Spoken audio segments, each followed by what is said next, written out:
Everyone good morning সবাই রে। তো ভিডিওটা স্টার্ট করতেছি সকাল থেকে। আর এদিকে কিন্তু ঘরের কাজটা আমি সাইরা নিছি। তো মা এদিকে বসাই দিচ্ছে রান্না। আর বাইরে তো যে পরিমাণে রোদ্র উঠছে কোনের মতোই নাই।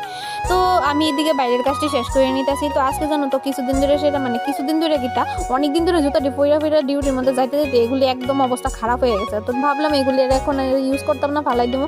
আর কালকে রাত্রেবেলা যে পরিমাণে বাতাস উঠছে আর বৃষ্টি হয়েছে, আমরার বেড়াই ভেঙ্গা লেছে, কোনের মতো নাই। দেখো কি অবস্থা হয়েছে।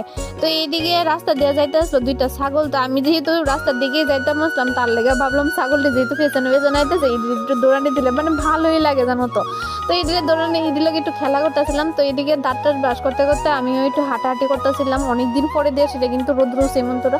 তো আমরা বাড়ির দিকে কিন্তু তোমার বাড়ির দিকে কিন্তু আমরা বাড়ির মধ্যেই এই ছোট ছোট সরষার দানাগুলি অনেকটা শুকাই আসে, গাছটা একদমই হয়ে আছে গা। তো মা কইলো যে এগুলি ইয়ে করে না। আর সকালবেলা কিন্তু টিফিন করণের লেগে মা আনছিল তোমার বিস্কিট, তোমার এগুলো মা বিস্কিট দুইটা দো। তো বিকালবেলার দিকে ডিউটি থেকে তোমার ব্রেক টাইমের মধ্যে বাইরেছি। তো এইটুখানি মাথা ব্যথা করতেছিল, তার লেগে একটু চা খাইলাম। আর সাথে তারা এসে করতেছে চলো দিদি একটুখানি যাই ডালের বড়া খামো।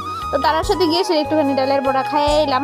সারাদিনের ক্লান্তি শেষে তো বাড়িতে ফেললাম। আর বাড়িতে ফেরার সময় কিছু বাজার করে আনলাম। তো কি আনছি চলো শেয়ার করি। আর কিছুদিন ধরে জানো তো আমার কিন্তু নিরামিষ তরকারি খাওয়ানোর খুব ইচ্ছা করতেছিল, তার লেগে নিরামিষ বাজার আনলাম একটুখানি। তো ভাই দেখে কিন্তু তরমুজ এনে রেখে দিছে। তো আনছিলাম আইতে সময় উইস্তা, ডাটা আর মিষ্টি কুমড়া আর সাজনা।